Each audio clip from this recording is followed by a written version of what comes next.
Abra sua Bíblia em Atos dos Apóstolos, capítulo 4. Nós vamos ler do verso 1 ao verso 12. E vamos conversar com os irmãos também sobre salvação. O tema da nossa conversa é: em nenhum outro nome existe salvação. Nós vamos ler Atos dos Apóstolos, capítulo 4, verso 1 ao verso 12. Você fique à vontade para ler na sua versão, ou se quiser acompanhar no telão, por causa de termos a oportunidade de lermos em uma única versão, fique à vontade. O texto nos diz assim: enquanto eles estavam falando ao povo, chegaram os sacerdotes, o capitão dos guardas do templo e os saduceus, muito incomodados porque os discípulos ensinavam o povo e anunciavam em Jesus a ressurreição dentre os mortos. Então os prenderam e os colocaram na prisão até o dia seguinte, pois já era tarde. Contudo, muitos dos que ouviram a palavra creram, e o número dos homens que creram aumentou para quase 5.000. No dia seguinte, reuniram-se em Jerusalém as autoridades, os líderes religiosos e os escribas, e também o sumo sacerdote Anás, Caifás, João, Alexandre e todos os parentes do sumo sacerdote. E colocando-os diante de si, perguntaram-lhes: com que poder ou em nome de quem fizestes isso? Então Pedro, cheio do Espírito Santo, lhes disse: autoridades do povo e vós, líderes religiosos, se hoje somos questionados acerca do benefício feito a um doente e pelo modo como foi curado, seja do conhecimento de todos vós e de todo o povo de Israel, que em nome de Jesus Cristo Nazareno, aquele a quem crucificastes e a quem Deus ressuscitou dentre os mortos, sim, por meio desse nome, este homem está aqui com boa saúde diante de vós. Este Jesus é a pedra rejeitada por vós, os construtores, a qual foi colocada como pedra angular. E não há salvação em nenhum outro nome, pois debaixo do céu não há outro nome entre os homens pelo qual devamos ser salvos. Vamos orar? Baixe sua cabeça. Ó Deus, em nome de Jesus, nosso coração explode de alegria, porque estamos diante do Senhor, cumprindo um mandamento do Senhor. Essa é uma oportunidade belíssima de obedecermos ao Senhor. E temos certeza de que o Senhor também está muito alegre nesse tempo. Por isso nós nos colocamos diante do Senhor, para que o Senhor fale aos nossos corações esta noite, de uma forma muito especial, e que haja de fato conversão, reconciliação, edificação, que o Teu nome seja glorificado nesse tempo. Nós nos entregamos em Tuas mãos, humildemente, pedindo que o Senhor tenha misericórdia e nos use em nome de Jesus. Amém, Senhor, e amém. Em nenhum outro nome há salvação. O texto que nós lemos para você, talvez, não tenha sido muito claro, porque ele é um texto com a metade de uma narrativa. Então eu preciso situá-los com relação ao que aconteceu aqui, para que chegássemos às vias de fato do apóstolo dizer: em nenhum outro nome há salvação. O Atos dos Apóstolos é um registro histórico, é o registro da história da igreja no início da sua caminhada. A gente está falando aqui do ano 35, 34 da era cristã, aproximadamente. E antes de nós entendermos os motivos pelos quais os sacerdotes apareceram, conforme a leitura do texto, a palavra de Pedro aos religiosos, conforme a leitura feita, e Pedro ter dito, em nenhum outro nome existe salvação, nós precisamos entender o que aconteceu antes. A história acontece da seguinte forma: havia uma festa em Jerusalém, a festa de Pentecostes. Essa festa acontecia 50 dias após a festa da Páscoa, e era uma festa, dada o período da festa, onde convergiam muitos religiosos, muitos cidadãos de outras etnias para Jerusalém. Era, sem sombra de dúvidas, a maior das festas de Jerusalém. E nesse tempo acontece um fenômeno. Enquanto eles estavam na festa, um grupo menor, de aproximadamente 120 pessoas, estava reunido orando. E o Espírito Santo chega então sobre esses homens de uma forma espetacular, e eles começam então, impulsionados pelo Espírito Santo, a falar das maravilhas de Deus, e todas aquelas pessoas que estavam ali na festa conseguiam entender no seu próprio dialeto tudo o que eles estavam falando. Ocorre que o barulho era muito grande, e alguns questionamentos chegaram até Pedro. Pedro então toma a palavra e diz para eles o seguinte: vocês estão dizendo que o que está acontecendo aqui é resultado de um grupo de pessoas que se reuniram para beber? Não, absolutamente, são 9 horas da manhã, não tem como acontecer isso. Não tem como. O que está acontecendo aqui é a promessa de Deus através do profeta Joel. O Espírito do Senhor desceu, e aí Pedro começa a explicar aquelas pessoas as razões pelas quais eles estavam alegres e as razões pelas quais o fenômeno estava acontecendo. Naquele momento, 3.000 pessoas se convertem a Cristo Jesus. A igreja continua caminhando. Acaba a festa, eles vão para suas casas, e um determinado dia, Pedro, com o seu companheiro, ele vai ao templo para orar. E quando ele está perto do templo, ao lado de uma porta, há um aleijado, uma pessoa que estava mendigando-lhe, pedindo esmolas. E ele pede esmolas para Pedro, porque ele não tinha condições, em um primeiro momento, de trabalhar. Pedro então fala com ele o seguinte: nós não temos ouro, nós não temos prata, mas nós temos uma coisa muito melhor para você. Olha para a gente. E aquele homem olha, e Pedro então pega pela mão, diz: levanta e anda em nome de Jesus. Aquele homem se levanta de uma forma maravilhosa, glorificando a Deus, caminhando, e gera um tumulto muito grande, muito grande. Mas deixe-me te explicar uma coisa. Nesse momento, aquele grupo de pessoas que estavam reunidos orando e que receberam o Espírito Santo, que era um grupo menor, eles estavam sendo mal vistos pela religião oficial de Jerusalém. Era um grupinho de rebeldes, era um grupinho de pessoas sem nenhum significado. Mas esse grupo sem nenhum significado é usado por Deus para fazer um milagre espetacular, fazer com que aquele homem que estava ali há anos pedindo esmola se levantasse e caminhasse junto com eles.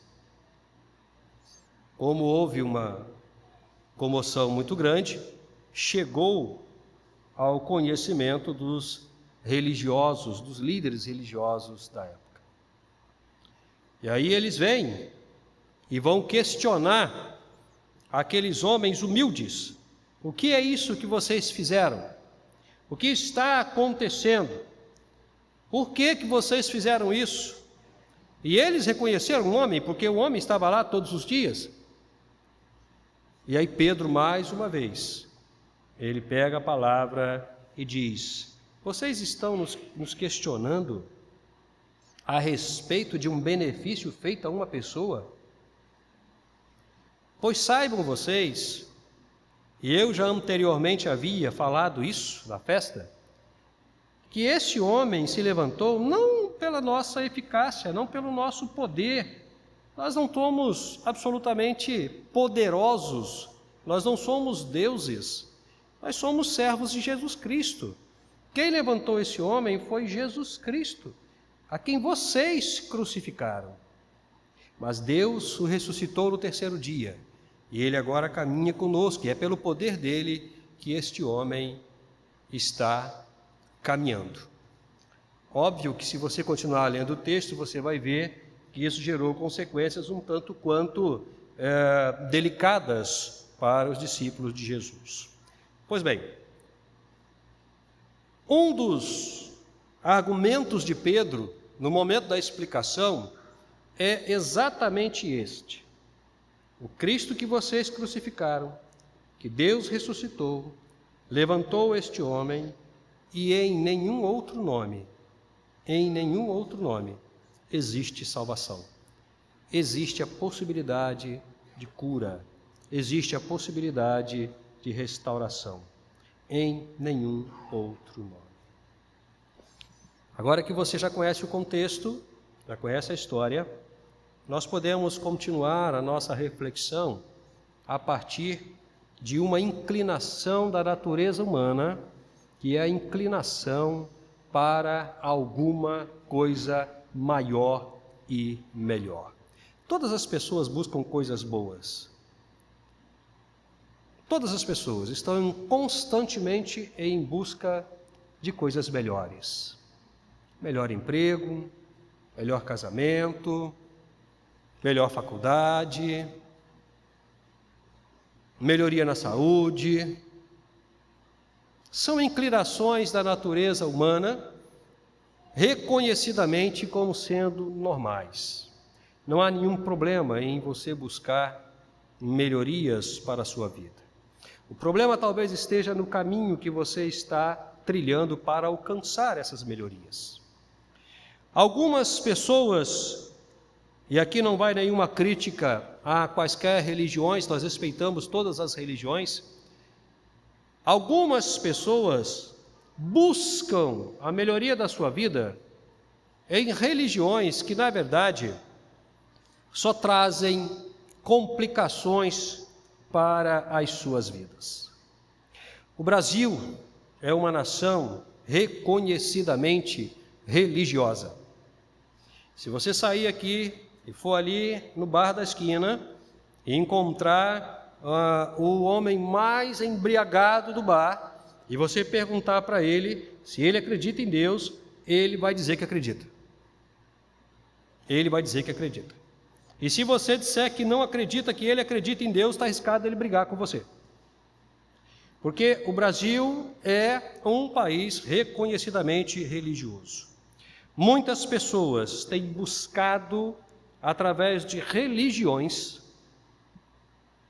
melhorar a sua vida, ter uma vida melhor, ter significado para a sua vida, ter razão para a sua existência. Algumas dessas vezes, elas não conseguem. Elas não conseguem. Eu, tanto quanto vocês, conheço pessoas que se comprometeram com espíritos malignos para ter uma vida melhor e hoje estão com as suas vidas totalmente desgraçadas.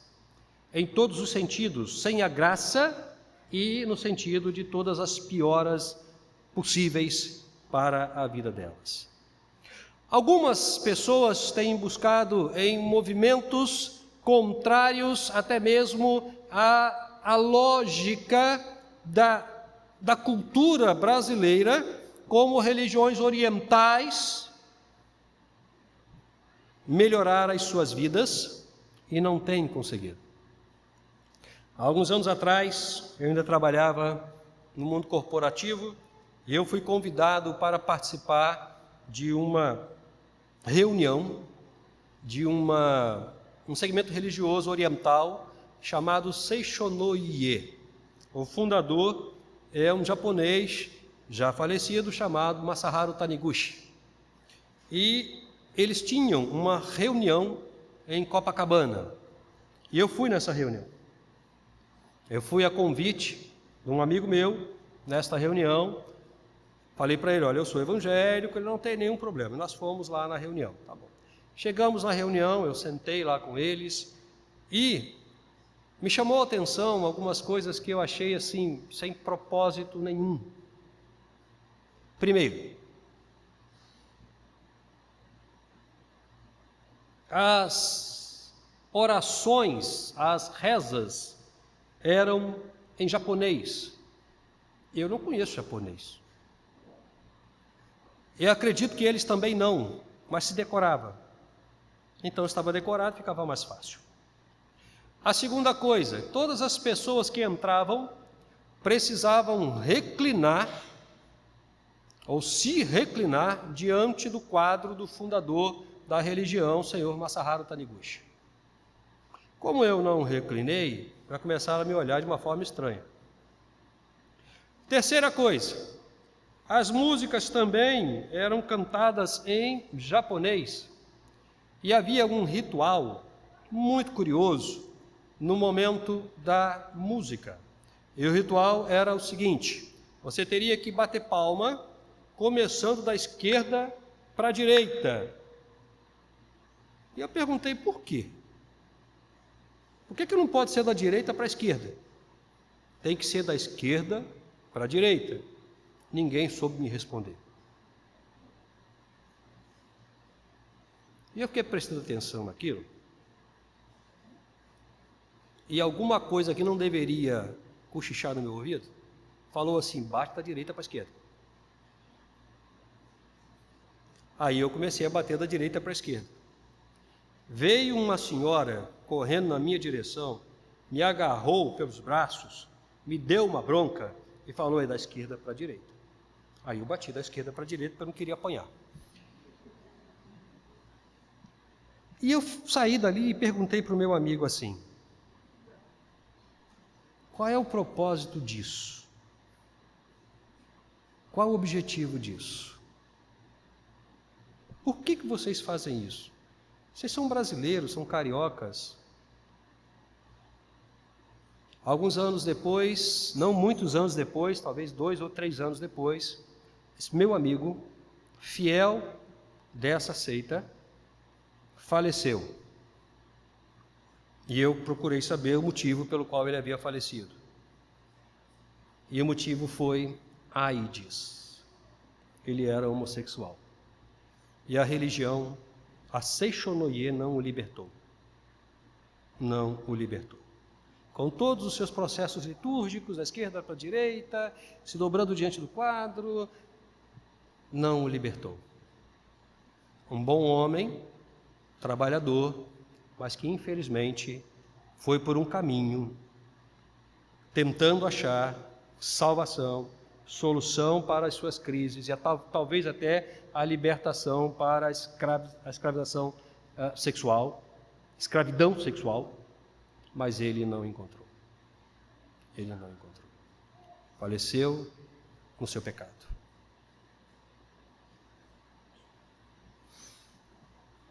Você deve conhecer um monte de pessoas que estão envolvidas em situações tentando encontrar uma saída para uma vida melhor.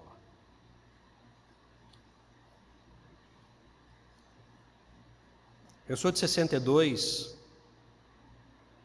e não cheguei a pegar efetivamente, mas conheci, porque cheguei a presenciar, e alguns de vocês vão se lembrar disso, o movimento hippie, década de 60, 70, um movimento de liberdade sexual, de uso de drogas. E uma das coisas interessantes que acontecia naquele movimento, depois eu tive uma conversa com um hippie, e pedi algumas explicações para ele, e perguntei, por que vocês usam drogas? E ele disse: porque a gente, através das drogas, consegue ter um encontro com Deus. Um encontro com Deus. Eu, uma vez, participando de um evento com os jovens ali na Igreja Batista Central Trindade, citei o nome de uma droga chamada LSD, que na época, 60, 70, era considerado top de linha, a droga mais perigosa. O que eu não falei para eles lá naquele dia é o que eu vou falar para vocês. LSD é uma sigla, mas ela era conhecida no movimento hippie com um nome muito peculiar: Lúcifer, Satanás e demônio. LSD.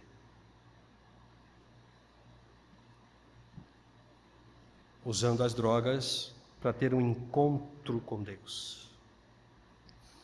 Na Praça Chico Mendes, há alguns anos atrás, nós morávamos lá ainda, ali do lado do Centro Evangelístico, eu e Ana, existia um movimento muito grande de muitos jovens, às sextas-feiras, de aproximadamente 300, 400 jovens, talvez até um pouco mais, de satanistas, jovens satanistas, de 13 a 20 anos.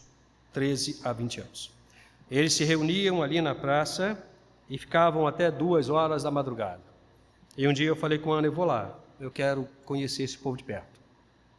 E aí eu fui até lá. Eu vi algumas coisas, irmãos, que me chocaram. Uma das coisas que eu vi: uma BMW conversível, prata, chegou na praça, eu nunca mais esqueci disso. Parou, um casal com a sua filha, o pai saiu, abriu a porta da BMW, a menina saiu, ele trancou a porta e eles foram embora. Aí você vai dizer: qual é o problema? O problema é que aquela menina tinha 13 anos e já saiu do carro com uma garrafa de Ballantine na mão, de uísque Ballantine na mão. 1 hora depois, aquela menina não conseguia mais ficar em pé, com 13 anos de idade. Ela não conseguia mais ficar em pé, porque ela derrubou uma garrafa de Ballantine sozinha. Conheci um rapaz, 18 anos, me fugiu a memória o nome dele. Conversei com ele, me apresentei como cristão, e ele disse para mim o seguinte: o meu Deus é Satanás. O seu Deus é fraco. Eu falei: por quê? Aí ele começou a me contar a história da vida dele, e eu perguntei se eu podia gravar algumas coisas, porque na época a gente fazia um trabalho com a juventude da Primeira Igreja Batista São Gonçalo. Ele me autorizou, eu gravei algumas coisas, depois levei para a igreja, tirei uma foto dele, e aquele garoto de 18 anos, ele me disse: eu odeio Jesus mortalmente. O meu Deus é o diabo. Eu amo Satanás, vivo para ele. E eu disse para ele: o que eu vou fazer é orar por você. Ele: não faça isso, porque se você orar por mim, eu vou falar com o meu pai para ele te matar. Tudo bem, pode falar com seu pai para ele me matar. Alguns meses depois, nós começamos um momento de oração lá com os jovens da PIB São Gonçalo por eles. Alguns meses depois, esse movimento se desfez e eu fiquei sabendo que isso era uma característica. Eles ficavam um tempo num lugar, depois iam para outro lugar, ficavam um tempo, depois iam para outro lugar. Mas eu encontrei esse rapaz, e quando eu conheci, um rapaz de 18 anos, que tinha o corpo do pastor Roberto, quando ele me viu, ele abaixou a cabeça e saiu correndo para não falar comigo. Alguns meses depois, esse garoto estava cadavérico, totalmente transformado, horrível, feio, destruído pelo pecado. Mas eles estavam achando que estavam caminhando para a salvação. Eles estavam achando que estavam caminhando para ter uma vida melhor. E eu estou falando de aproximadamente 400 jovens na faixa de 12 a 20 anos de idade que se reuniam todas as terças-feiras para cultuar ao demônio na Praça Chico Mendes.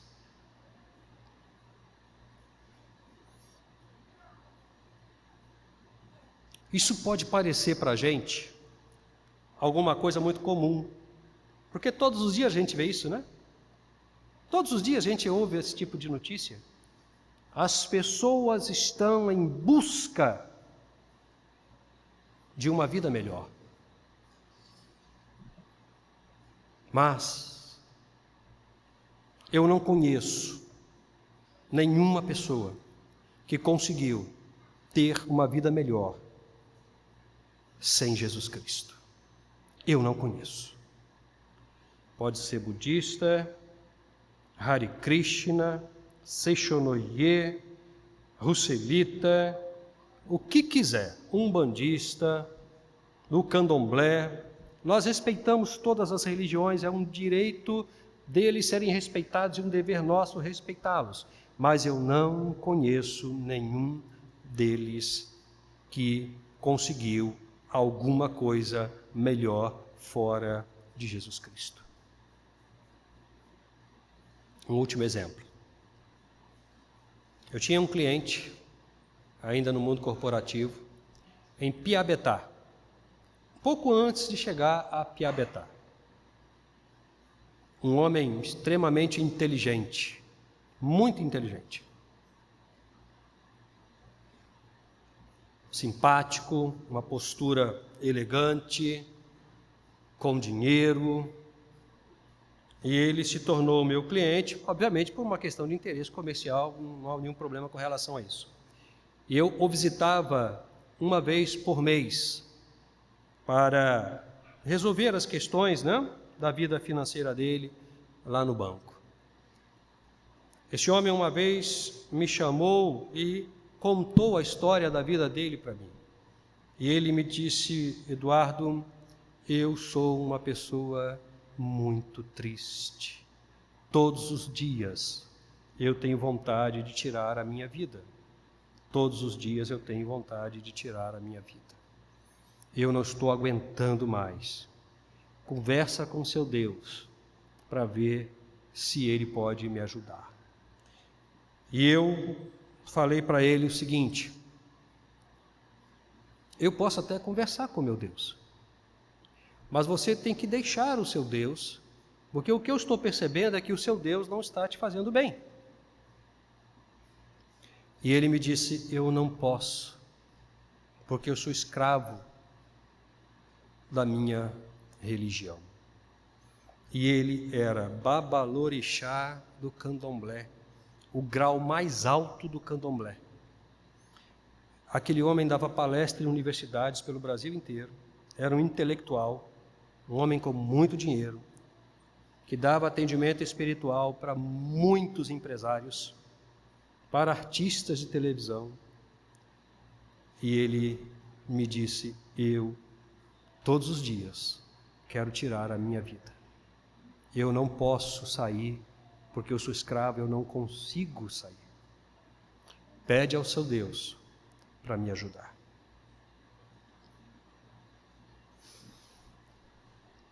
Se eu abrisse a oportunidade aqui para a igreja, cada um dos irmãos aqui veio à frente falar, contar uma experiência nesse sentido, nós viraríamos a noite. Porque todos nós conhecemos pelo menos alguma pessoa que está com a vida destruída, tentando ter uma boa vida, mas não procuraram na pessoa correta. Aquele homem que olhou para Pedro e se levantou, ele foi curado pelo poder de Jesus Cristo.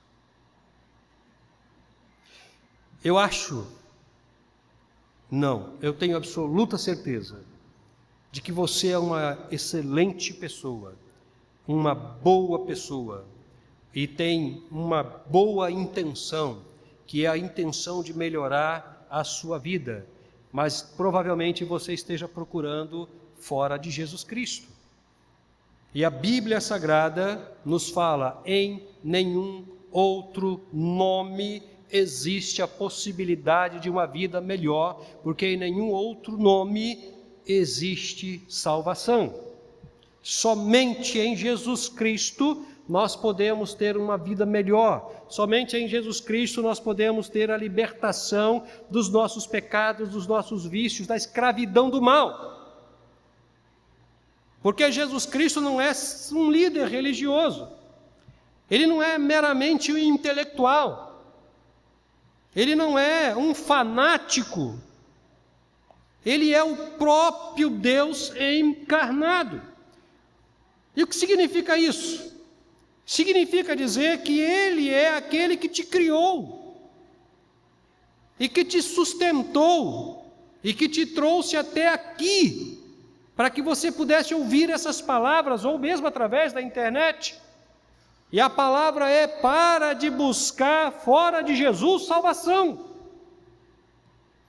Eu e Ivani, antes das minhas férias, fizemos uma visita a uma senhora aqui dentro, que foi primeiramente visitado pela equipe de misericórdia.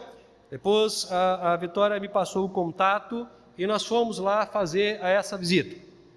Uma senhora de 80 e um pouquinho de anos. E ela abriu o coração e contou para a gente a experiência de vida dela, uma experiência muito dura, muito difícil, não? Ela não consegue caminhar, ela não tem mais forças das pernas, mas as pernas dela são perfeitas, limpinhas, não há uma varizezinha.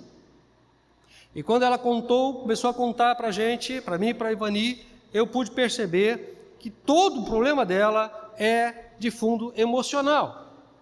Me comprometi, quando voltasse das férias, a acompanhá-la. Mas uma coisa nós falamos para ela, a Ivani deve se lembrar disso. Nós falamos para ela o seguinte: Jesus ama muito a senhora, porque Ele esperou 80 anos para que nós viéssemos aqui falar do amor dEle para a senhora.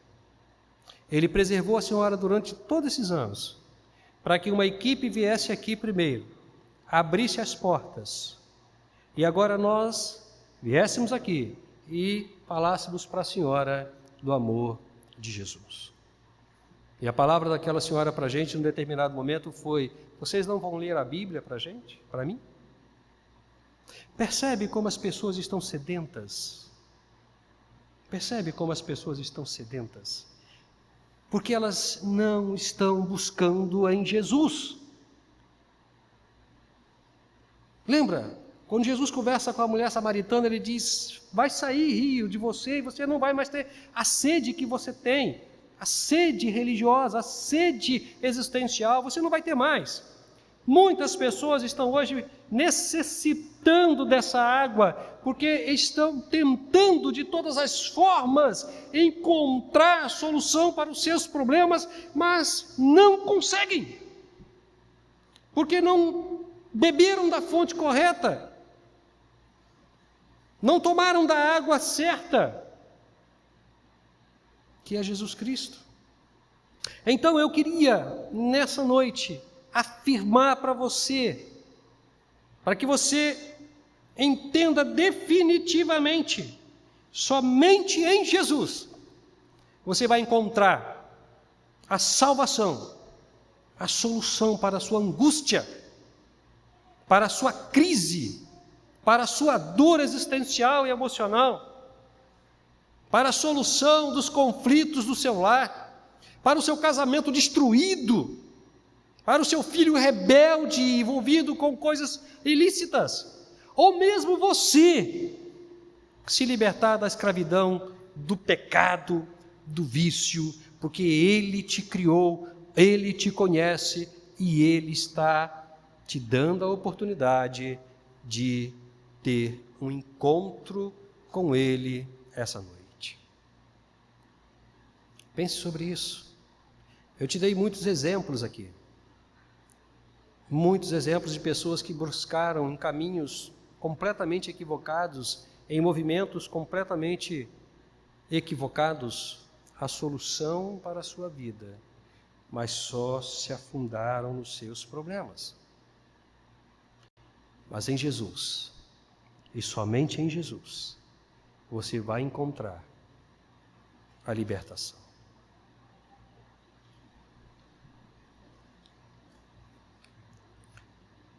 É uma noite preciosa. Alguns queridos passaram pelas águas, confirmando que tiveram um encontro com Cristo e agora publicamente manifestam a sua decisão. Todas essas pessoas, e mais uma quantidade boa de pessoas que estão aqui, encontraram salvação em Jesus Cristo. Não sei se você encontrou. Por isso eu gostaria de, nessa noite, até mesmo você que está conosco através da internet, de te dar uma oportunidade. A oportunidade de entregar a vida para Jesus e dizer: eu quero essa salvação, porque eu já busquei em muitos lugares, mas eu não consegui encontrar. E se de fato o que o Senhor, pastor, está falando é verdade, eu quero experimentar isso. Eu quero conhecer esse Jesus. Eu quero essa salvação. Eu gostaria muito que você encontrasse Jesus. Por isso eu te faço esse convite. Se você ainda não tem a salvação em Cristo Jesus, se você não tem Cristo em sua vida, pare de buscar em lugares que, na verdade, não vão te ajudar. Busque em Jesus. Eu queria orar por você e te dar um aperto de mão ou um abraço dentro das possibilidades, mas principalmente orar por você, mas eu preciso saber se você de fato está aqui essa noite e quer Jesus como Salvador. Eu preciso que você dê um sinal, levantando a sua mão, dizendo: pastor, eu quero Jesus Cristo como meu Salvador. Esse lado direito aqui nós temos alguém que quer aceitar Cristo como Salvador, entendendo que esse é o tempo que o Senhor separou para a sua salvação.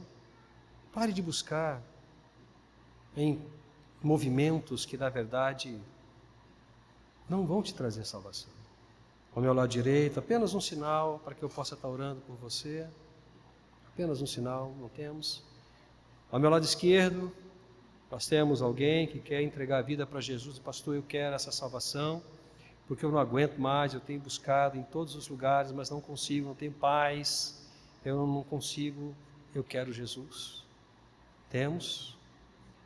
Ou alguém que está desviado dos caminhos do Senhor, e essa noite entendeu que é o tempo de voltar para junto do Pai, voltar para a comunhão da igreja. Pastor, eu quero me reconciliar, eu estava afastado, mas eu entendi que Jesus está me chamando novamente.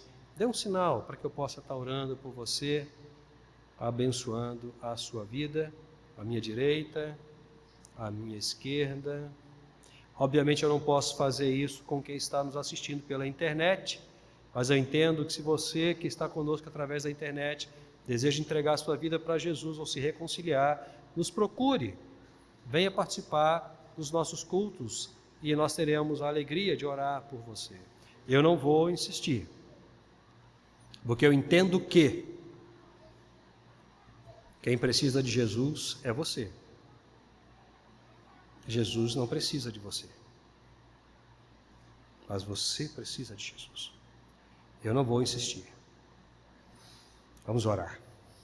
Ó Senhor, nós reconhecemos que o Senhor está conosco e está movimentando a igreja para que a igreja entenda a necessidade de pregar o Evangelho, levar o Evangelho às pessoas que não têm Cristo Jesus, para que essas pessoas possam entregar a vida ao Senhor e serem libertas dos seus pecados. Nessa oportunidade, o Senhor nos abençoou com um movimento muito bonito, Por isso eu entrego todas as pessoas que estão aqui em tuas mãos, principalmente aquelas que ainda não tiveram um encontro pessoal com Jesus Cristo ou que estão desviadas dos caminhos do Senhor, para que o Senhor faça a obra que somente o Senhor pode fazer, obra de salvação ou obra de reconciliação. Nós oramos em nome de Jesus. Amém, Senhor, e amém. Que o Senhor te abençoe e te conceda uma outra oportunidade como essa. Vamos celebrar a Deus com um grupo de louvor.